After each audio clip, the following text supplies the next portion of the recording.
Friday ito mga labs. Quick pamamalingki dahil Friday nga, daming tao, limited time dahil mag-prayer na. Magsarado na pag mag-pray ng Zuma prayers. So wala kasi akong mantika, nakalimot ako na malapit na magsarado ang mga tindahan. Kaya nagmadali ako, madali. Kaya ganito ang natin.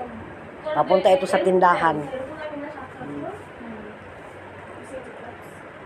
Ito naman, pauwi na ako nito sa namin sa Lungga. This is our Lungga house. Pauwi na ako nito. Ito ang scenery. Yan ang scenery papuntang bahay namin. Ito kapitbahay. Ayan, papasok na dito. Dito kami sa pinaka-end na ito doon. Wala nang ayan. Dumating na rin sa wakas. Ganito ang itsura ko guys. Pag namalingki ako dito sa amin para akong ang itsurang, ito ang itsura ko pag ako ay namamalingki. Sarili kong sariling kayo paglagay ng scarf. Pero pag lumabas kami, medyo rin tayo, ganda-ganda ng style ng scarf natin. Si Maliha ang gumagawa ng scarf ko. Daming tao ngayon dahil Friday ngayon guys. Hello everyone. Good morning! Namalingki ako saglit dahil wala kasi kaming mantika. Tapos kanina pa ako nagising, naghiga-higa lang ako ng kaunti dahil malamig. So, kagabi parang inuubo ako, hatsing, alhamdulillah nawala pagbangon ko. So, na talaga, yung madalian dahil di ko alam, wala kaming mantika, paano magluto ng walang mantika. So, Friday pa naman ngayon, madaling mag-close ang mga market, tindahan, dahil Friday may prayer ng 1 o'clock. Limited time talaga ako lumalis, naghingal-hingal pa tayo mga labs. Hingal-hingal, kaya dinala ko ang saglit, ang phone ko, para makapag-vids tayo, pang natin, pang content. Okay. Bumili din ako ng tinapay para namin, parang halian, almusal. Almusal muna kami mga labs, ingat-ingat. Sorry, hindi pa ako nakapag-visit sa bago kong upload. Dahil yung time, lalo na ngayon yung phone ko, busy ang phone ko dahil exam ni Maliha this coming November 5, next month. Pre-test exam. So nasa kanya palagi yung time ng cellphone dahil siya yung nag-online online tutorial study. Free yun guys, free online tutorial study for ICT subject, computer subject yung ICT subject nila dito sa Bangladesh. So sawiling kayod si Bunso dahil walang pambayad sa coaching for tutorial, so nagsariling sikap si Maliha for an online computer free online computer study para maka-save.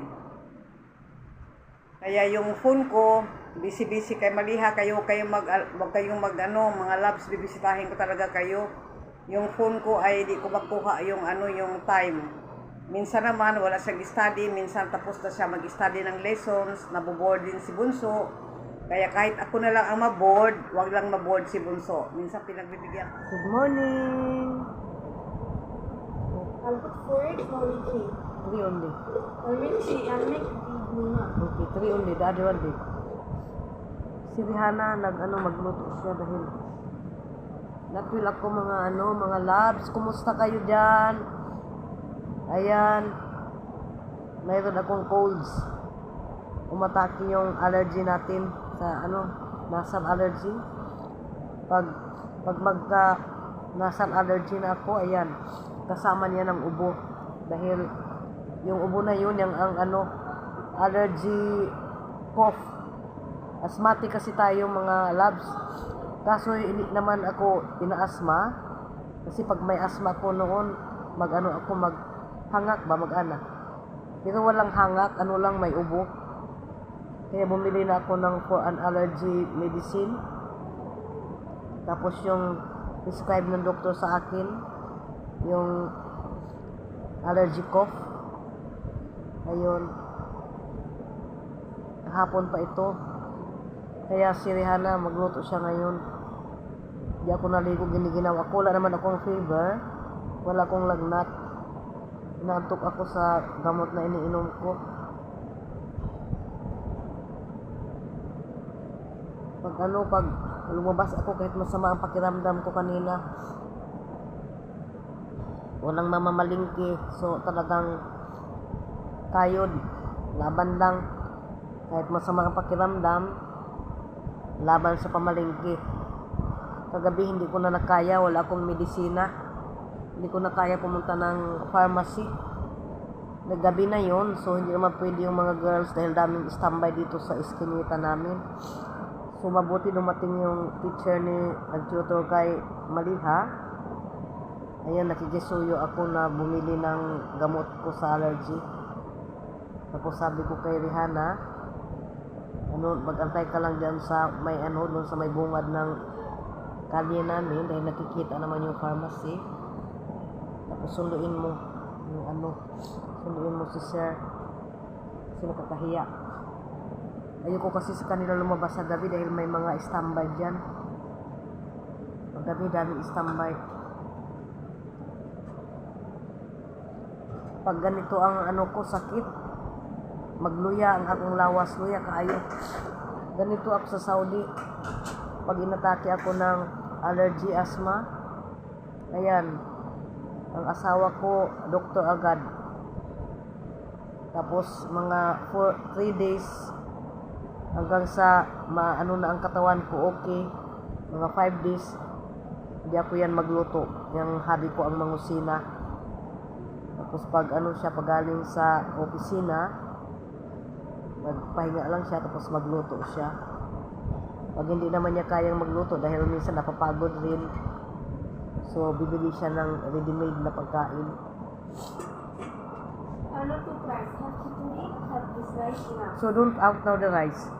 Huh? Don't out now because it will be live there. Sabi ni Rihanna, hindi daw siya magluto ng rice dahil madaming rice kagabi. Sinain ko hapon, hindi naman kumain kagabi yung mga bata, nag-noodles lang sila. Si Malihang nagluto ng noodles kagabi. Tapos, yung sa taas, nagbigay ng kitchery, yung parang lugaw. Lugaw sa atin. Ayan.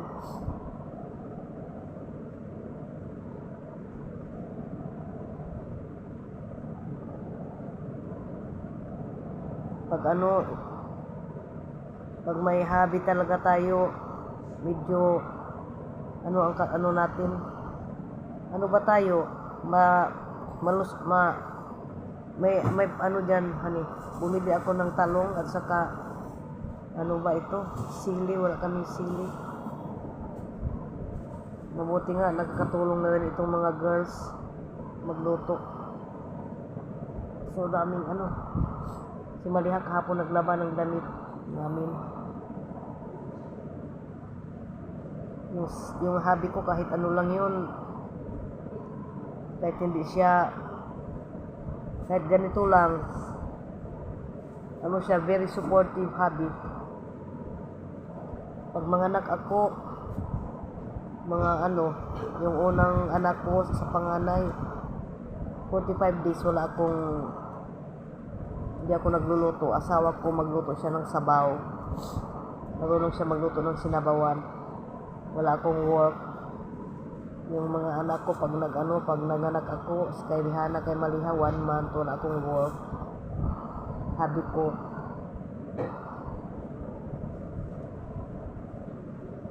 Tapos, siya ang maglaba, may washing machine. Siya ang maglaba ng damit by hand. Siya ang maglaba. Ganun lang talaga ang buhay, mga loves. Isa-isa lang tayo. Maaga nawala yung asawa ko. So, alhamdulillah, matibay ang natin, panalig sa buhay. Siyempre, tibayan natin dahil may mga anak tayo. Lalo pa noon si Malihab, ano pa, grade 3 pa lang, namatay ang papa niya. So, sa tulong ni Allah, tumibay din ang ano ko. Tumibay ang ano natin, buhay-buhay. Kahit ganito lang.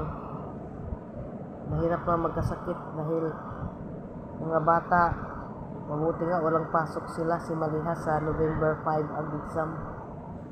Si Rihanna ang final niya December yata.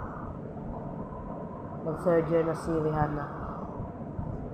Kung hindi siya ano ba ito, yung pandemic na wasted ang time ng pandemic, dapat 4th year na siya. Wala kasing online dito sa Bangladesh. Online classes sa Bangla Medium School. Sa mga English Medium School lang may online classes. Patulog muna ako mga labs. Inantok ako. Sabi ko kay Rihanna, pag matulog ako, isarado yung main door dahil magluto siya. Yung main door namin dito sa kwarto dahil yung kasamahan ko dito, yung lalaki niyang anak, pag lumalabas ng bahay, naglalaro, hindi sinasaraduan yung main gate. E dito pa naman, yan ang style. Pag makita na bukas ang pintuan, yan ang mga magnanakaw. Daming nangyari dito. Ninanakaw ang mga cellphone. Kaya sabi ko kay Rihanna, ilak mo sa labas yung ano ko. Matulog ako. Yung mga labs, maging okay lang tayo.